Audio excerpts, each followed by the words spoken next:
Good morning, everyone. Thank you for attending this presentation on fully funded risk-sharing schemes.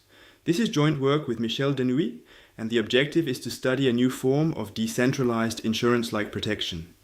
The central idea is simple, but it leads to a rich actuarial and probabilistic structure. Instead of transferring risk to a classical insurer, participants form a pool and pay contributions in advance. At the end of the period, the money collected is redistributed according to the realized losses. The important constraint is that the system is fully funded in every state of the world. No payment can exceed the resources available in the pool. This makes the mechanism different from classical insurance, where an insurer bears the aggregate portfolio risk and must therefore hold solvency capital. It is also different from contribution-based mutual arrangements, where contributions are adjusted after losses are observed. Here, contributions are deterministic and fixed ex ante, while compensations are random and determined ex post. The paper studies how such contributions can be chosen fairly, how the resulting mechanism reduces risk, and how it behaves when the number of participants becomes large. Let me start with the main message of the paper. We propose and analyze a decentralized risk-sharing mechanism in which participants pay deterministic contributions before losses are known and receive random payoffs after losses have been realized. This temporal structure is important. Contributions are fixed ex ante, whereas compensations are determined ex post. The solvency principle is equally central. The scheme is fully funded state by state, meaning that the total amount paid out is always equal to the money initially collected. There is no external guarantor and no counterparty risk.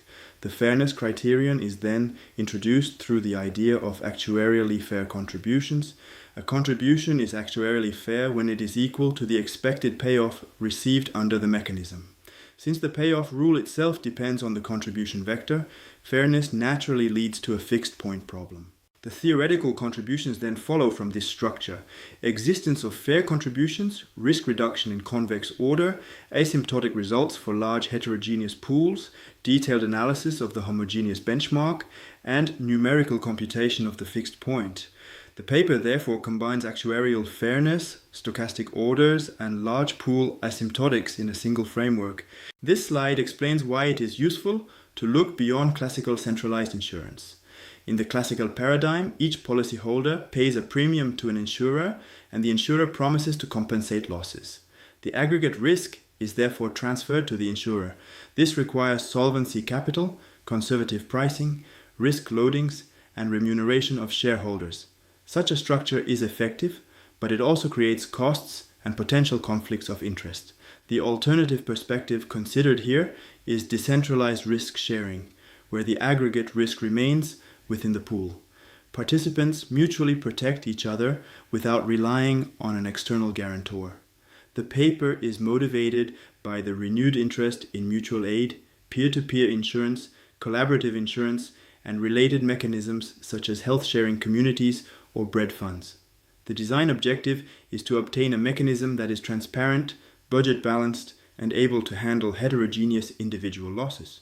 This leads to the key actuarial question of the paper. Since the redistribution rule depends on the whole pool, how should we determine ex ante contributions so that the rule is fair to all participants? This question drives the rest of the analysis. This figure contrasts the classical centralized insurance model with the new decentralized system. On the left, each individual pays an upfront premium to a central insurer. The premium depends on the individual's own characteristics, such as age, income, or risk profile. Once claims occur, the insurer indemnifies the policyholders. The aggregate risk is borne by the insurer, and this explains the presence of loadings, capital requirements, and solvency constraints. On the right, the logic is different. Participants pay contributions into a common risk-sharing pool. These contributions are not determined solely from individual characteristics, they depend on the composition of the entire pool. This is a key conceptual shift because each participant's contribution is affected by the risks brought by the other members. At time 1, the pool redistributes its resources. If aggregate losses are below the resources available, compensation can be complete. If aggregate losses exceed available resources, compensation must be partial because the system has no external capital. The bottom of the figure summarizes the main difference. Classical insurance is essentially a bilateral relationship between an individual and an insurer, whereas the proposed scheme creates mutual interdependence among all pool members. This slide introduces the basic notation of the model. We consider a pool of participants exposed to non-negative random losses over a fixed coverage period. Each participant may suffer a non-negative financial loss, for example, a damage claim, a health expenditure, or any adverse monetary consequence. Each participant also pays a deterministic contribution at time zero. The total amount collected in the pool is denoted by W on the slide and represents the maximum aggregate compensation that can be paid at time 1. The aggregate loss of the pool is obtained by summing all individual losses. Individual losses are realized at the end of the period, contributions are paid in advance, and the total resources determine the capacity of the pool to compensate claims. The comparison between aggregate losses and aggregate resources determines whether the pool is in surplus or deficit. This simple comparison is the organizing principle of the whole mechanism. It also explains why the model is naturally fully funded. All ex-post payments must be financed only by the resources collected ex ante. The main constraint of the mechanism is stated on this slide. The displayed equality says that the sum of all ex-post payoffs must be equal to the total amount initially collected. This is the full allocation condition. The payoff of a participant is the compensation received at the end of the period. 3 possible states of the pool must then be distinguished. If aggregate losses are smaller than the resources, the pool is in surplus. All realized losses can be fully compensated, and the residual surplus is redistributed among participants. If aggregate losses are larger than the resources, the pool is in deficit. Full compensation is impossible because the scheme is fully funded, so benefits must be reduced. If aggregate losses are exactly equal to the resources, each participant simply receives the realized loss. From an economic perspective, the crucial point is that payments never exceed available resources. The mechanism therefore involves no counterparty risk. This property is obtained at the price of some randomness in compensation, especially in deficit states where claimants may receive only partial indemnification. This slide gives the formal payoff rule. I will not read the formula line by line, but I will explain its logic. The rule is piecewise and depends on whether the pool is in surplus, exactly balanced, or in deficit. In the surplus case, all participants are first compensated for their losses. The remaining surplus is then allocated in proportion to the participants' individual shortfalls, that is, in proportion to how much their contribution exceeds their realized loss. This rewards participants whose loss is relatively small compared with what they paid into the pool. In the deficit case, aggregate losses exceed the resources available. The deficit is then allocated proportionally to individual excesses, meaning that participants whose losses exceed their contributions by more bear a larger fraction of the shortfall. In the balanced case, the payoff is simply the realized loss. The construction is symmetric. Surplus and deficit are handled through the same proportional principle, using shortfalls in one case and excesses in the other. This makes the rule transparent, local, and budget balanced by construction. This slide introduces the central notion of actuarial fairness. The displayed relation says that each contribution must be equal to the expected payoff generated by the risk-sharing rule. Fairness is endogenous in this model. In classical insurance, a premium can often be computed from an individual risk distribution. Here, the payoff received by a participant depends on the whole vector of contributions and on the losses of the entire pool. Therefore, the contribution vector must be determined jointly. This is expressed through the expected payoff operator, denoted by T. Actuarially fair contributions are exactly fixed points of this operator. The main existence result states that for every positive total resource level, there is at least one fair contribution vector in the admissible simplex. The proof follows a classical fixed point logic. The payoff rule is budget balanced, so the expected payoff operator maps the simplex into itself. Under finite first moments, the mapping is continuous. Since the simplex is compact and convex, Brouwer's fixed point theorem applies. The paper also discusses local uniqueness and convergence under additional stability conditions. The next result explains why participants should be willing to join the pool. The displayed relation gives the key representation of the net position, which is the initial contribution plus the realized loss minus the compensation received. This net position can be viewed as a state-dependent shrinkage of the original loss toward the deterministic contribution. The random weight measures how strongly the mechanism pulls the individual loss toward this benchmark. This depends both on the individual deviation from the contribution and on the aggregate imbalance of the pool. When contributions are actuarially fair, the net position and the standalone loss have the same expectation. This makes it possible to compare them in convex order. The main stochastic comparison states that the net position is smaller than the original loss in convex order. The economic interpretation is direct. For every risk-averse participant, joining the pool is preferable to facing the individual loss alone. Importantly, this result does not require independence among losses. Finite expectations and actuarial fairness are enough. This slide moves to large, heterogeneous pools. The displayed relation defines the critical regime. Total resources are equal to the expected aggregate loss. This is the natural analog of fair pricing in classical insurance. In this regime, participants collectively contribute exactly the expected total loss with no aggregate loading. The probabilistic intuition is the following. In a large independent pool, aggregate surplus and deficit buffers are typically of order n, whereas aggregate fluctuations are of smaller order, typically of order square root of n. As a result, the redistribution effect induced by the mechanism becomes negligible at the level of a fixed participant. The corresponding asymptotic result says that for each fixed participant, the actuarially fair contribution converges to that participant's expected loss. The paper also gives a rate under assumptions controlling aggregate buffers and variability. The actuarial meaning is important. In large pools, the decentralized, fully funded mechanism recovers fair insurance pricing at the individual level. Thus, the fixed point contribution, although endogenous and pool-dependent in finite samples, converges to the classical expected loss benchmark. The previous slide focused on contributions.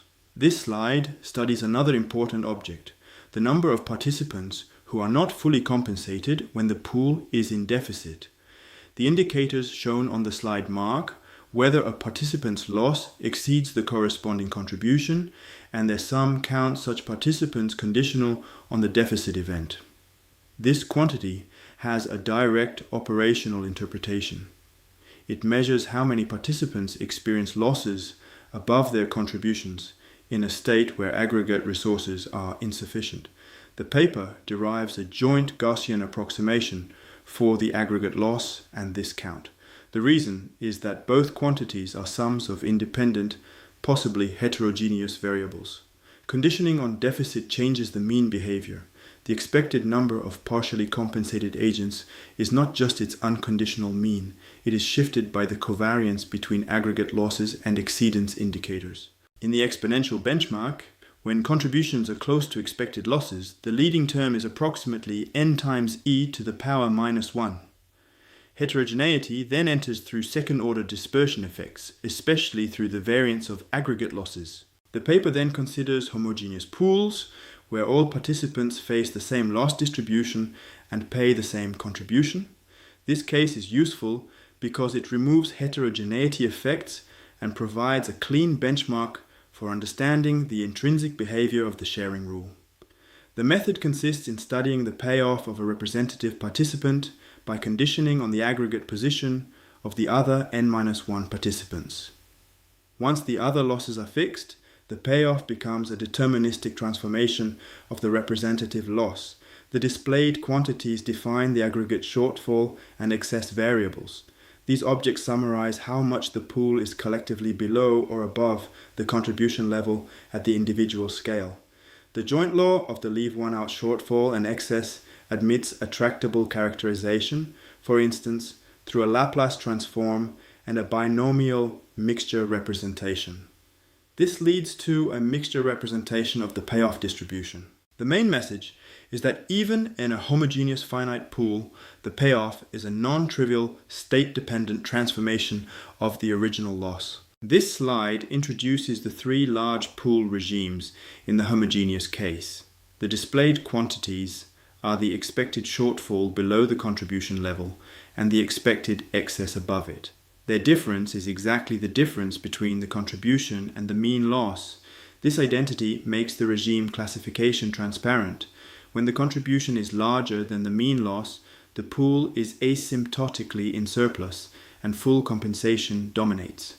When the contribution is smaller than the mean loss, the pool is asymptotically in deficit and partial compensation dominates. When the contribution is equal to the expected loss, the system is in the critical case. In that case, neither surplus nor deficit dominates, and both occur with non-vanishing probability. This critical case is especially informative because aggregate fluctuations remain relevant even in large pools. Outside criticality, the law of large numbers essentially selects one regime. At criticality, central limit fluctuations determine whether the pool is in surplus or deficit. This slide summarizes the limit law outside the critical case. When the contribution is not equal to the mean loss, the payoff of a representative participant converges in distribution to a non-degenerate limit. I will describe the two cases without reading the formulas. If the contribution is larger than the mean loss, the pool is asymptotically in surplus. Losses above the contribution level are fully compensated, while losses below the contribution level receive a deterministic adjustment reflecting the limiting surplus redistribution ratio. If the contribution is smaller than the mean loss, the pool is asymptotically in deficit. Losses below the contribution level are not affected, while losses above that level are proportionally reduced according to the limiting deficit sharing ratio. The key interpretation is that outside criticality, aggregate randomness disappears in the limit because the law of large numbers fixes whether the pool is in surplus or deficit.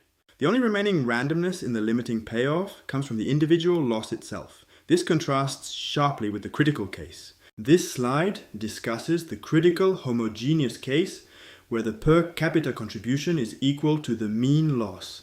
The displayed convergence states that, for a fixed participant, the difference between the payoff and the original loss converges to zero in probability. At first order, the mechanism becomes asymptotically indistinguishable from full compensation at the fair premium. The scaling explains why. At criticality, aggregate imbalances are driven by central limit fluctuations and are of order square root of n. By contrast, the aggregate shortfall and excess buffers appearing in the denominators are of order n. Therefore, the adjustment applied to a fixed participant is of smaller order. To see a non-trivial limit, one must rescale at the square root in level. The fluctuation analysis in the paper shows that the limiting correction is driven jointly by the Gaussian aggregate fluctuation and by whether the pool is asymptotically in surplus or deficit. This explains why the critical regime is delicate, but also the most informative. This slide explains how actuarially fair contributions are computed numerically.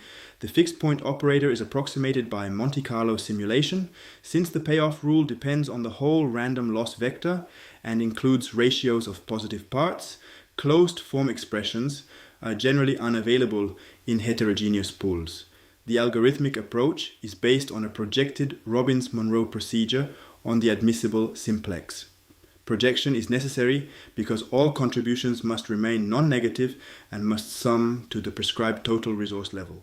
Two variance reduction and stabilization devices are used. Antithetic sampling is implemented through the uniform representation of exponential random variables, while component-wise preconditioning uses estimated Monte Carlo standard errors to normalize the update direction. Smooth contribution curves are obtained by combining Polyak-Ruppert averaging with warm starts when moving from one value of total resources to the next. In the numerical example, there are 10 heterogeneous agents with exponential loss distributions and rate parameters ranging from low to high risk. This figure presents the numerical output of the fixed point procedure. The horizontal axis is the total amount of resources collected by the pool, and the vertical axis gives the corresponding actuarially fair contribution of each of the 10 agents. The losses are exponentially distributed with different rate parameters, so the agents have different expected losses. Agent 1 has the lowest rate parameter and therefore the highest expected loss. This is why the curve for agent 1 is the highest throughout the figure.